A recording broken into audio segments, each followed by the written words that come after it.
প্রজেক্টটা তৈরি করা হয়েছে, মানে আমরা বর্তমানে দেখা যায় বাংলাদেশে একটা জ্বালানি সংকটের একটা ব্যাপার আছে। মানে আমরা জ্বালানি দিয়ে আগে বিদ্যুৎ উৎপাদন করতাম, এর কারণে জ্বালানিতে ঘাটতি পড়ায় আমাদের দেখা যায় দিনে 3 থেকে 5 ঘন্টা মাত্র আমরা বিদ্যুৎ পেতাম, কিন্তু এটা আমাদের চাহিদার বাহিরে। এর জন্য আমরা যে সৌর প্যানেলগুলোর ব্যবহার করছি বিদ্যুৎ শক্তি উৎপাদন করার জন্য, এবং এখানে টারবাইন রাখা হয়েছে বায়ুর যে শক্তিটাকে সেটাকে বিদ্যুৎ শক্তিতে রূপান্তর হবে, এতে একটা পুরো শহর চলবে। আমরা যেন বিদ্যুতের জ্বালানির উপরে যেন নির্ভর না করি, এজন্য আমাদের এখানে এই প্রযুক্তিটাকে রাখা হয়েছে। এবং যেহেতু এটা বহুতল ভবন বিশিষ্ট একটা প্রজেক্ট, এখানে ভূমিকম্পের আশঙ্কা থাকতে পারে, এই কারণে আমাদের একটা স্মার্ট প্রযুক্তি আছে। এটার মাধ্যমে আমরা বুঝতে পারবো যখন আমাদের ভূমিকম্প সংঘটিত হবে, ঠিক ওই মুহূর্তে যখন কম্পন শুরু হবে, ওই সময় আমাদের যখন এইটার কম্পন শুরু হবে তখন এখানে অ্যালার্ম বেজে উঠবে। এই অ্যালার্মে মানুষ তারা যেন নিজ নিজ মানে নিরাপদ স্থানে পৌঁছে দিতে পারে, এই কারণে এই অ্যালার্মের ব্যবহার করা হয়েছে। এবং এখানে আমাদের টারবাইন আছে, এই টারবাইনের মাধ্যমে আমাদের বিদ্যুৎ উৎপাদন হবে। এবং এই সিটিটা পুরোটা আমরা যেন সৌর প্যানেল, মানে এটা হচ্ছে নবায়নযোগ্য যেটা, সেটা আমাদের কোনো দূষণ হবে না, এই কারণে আমরা এখানে টারবাইনের ব্যবহার করছি। এখানে আমাদের কোনো প্রকার জ্বালানির দরকার হবে না। এবং আমাদের এখানে একটা ফ্যাক্টরি আছে, এই ফ্যাক্টরিটা আমরা দেখি যে ঢাকার মতো বড় বড় শহরে অনেক কলকারখানা থাকে, এবং কলকারখানার যে কালো ধোঁয়াটা এটা আমাদের মানবজাতির জন্য খুবই হুমকিস্বরূপ, খুবই খারাপ। এই কারণে আমাদের এখানে রয়েছে একটা কার্বন অ্যাবজর্বেশন একটা প্রজেক্ট। এখান থেকে বায়ুটা যখন এই কালো ধোঁয়াটা এখানে কার্বন অ্যাবজর্বারে যাবে, তখন এখানে পরিশোধিত হয়ে যাবে। এটা বালু কণাগুলো এই তুলার মাধ্যমে এটা পরিশোধন হবে, এবং পরিষ্কার যে বায়ুটা আছে এটা এখান থেকে বের হবে। এই ছিল আজকের আমাদের প্রজেক্ট।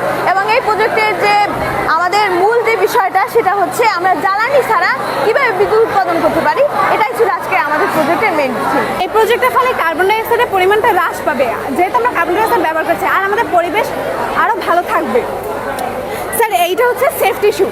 অনেক সময় রাস্তাঘাটে আমরা চলাচলের সময় আমরা অনিরাপত্তায় ভুগি, তারপর দুর্ঘটনায় পতিত হই। তখন এই শুতে একটা সুইচ আছে, এই সুইচটা যদি চাপ দেয় তখন ফোন চলে যাবে আমাদের কোনো অথরিটি বা আমাদের প্যারেন্টসদের কাছে চলে যাবে, একটা জিপিএস ম্যাপ এবং একটা কল যাবে, তখন তারা বুঝতে পারবে আমরা দুর্ঘটনায় পড়েছি। আর অনেক সময় তো মোবাইল বের করা যায় না, মোবাইল বের করলে আরও দুর্ঘটনার পরিমাণটা বাইরে যেতে পারে। এই জন্য এটা দুর্ঘটনা প্রতিরোধ করার জন্য একটা সেফটি ইস্যু।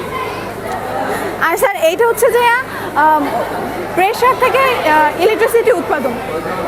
স্যার, এখানে যখন এই গাড়িটা রাস্তার উপর হাঁটবে, এটা যখন এই চলতে শুরু করছে এই লাইট জ্বলবে, আর যখন একটু চাপ বেশি দেয় তখন এইটা এই থাকবে, আর এইটা রেখে দিলে এই লাইটটা জ্বলতে থাকবে। স্যার, এখন গাড়ি সরিয়ে দিলে এখানে একটা ব্যাটারি আছে, এই ব্যাটারির কারণে এখানে কিছু বিদ্যুৎ সংরক্ষিত, কিন্তু ব্যাটারির পাওয়ারটা কম, আমরা বেশি ব্যাটারি ভোল্টেজ জোগাড় করতে পারি, তাই কম ছিল।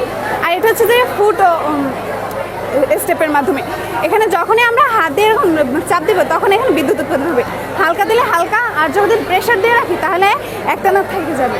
সেম এখানেও বিদ্যুৎ ওইখানে সঞ্চিত থাকছে। স্যার, এটার ফলে সুবিধা হচ্ছে মানুষ হাঁটার পথে বেশিটা আগ্রহী হবে, তাহলে রাস্তাঘাটে যে জ্যাম হয় এইটার পরিমাণ হ্রাস পাবে, মানুষ হাঁটার জন্য বেশি ইন্টারেস্টেড হবে, তাহলে তাদের স্বাস্থ্যও ভালো থাকবে, ট্রাফিক জ্যাম কম হবে, জ্বালানির খরচটাও কম হবে।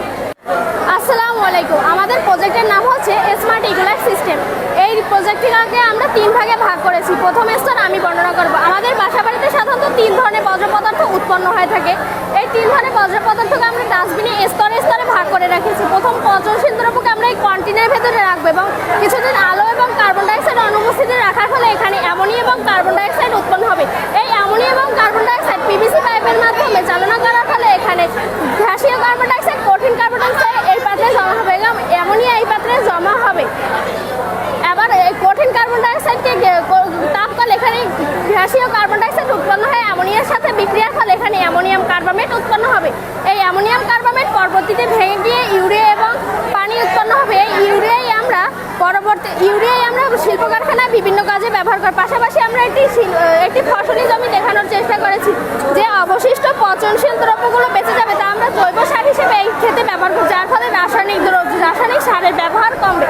এবং আমরা একটি আলোকপাত তৈরি করেছি ক্ষতিকর ফসলকে রক্ষা করার জন্য কীটপতঙ্গ থেকে রক্ষা করার জন্য এখানে একটা আলোকপাত তৈরি করা আছে। এই শেষ।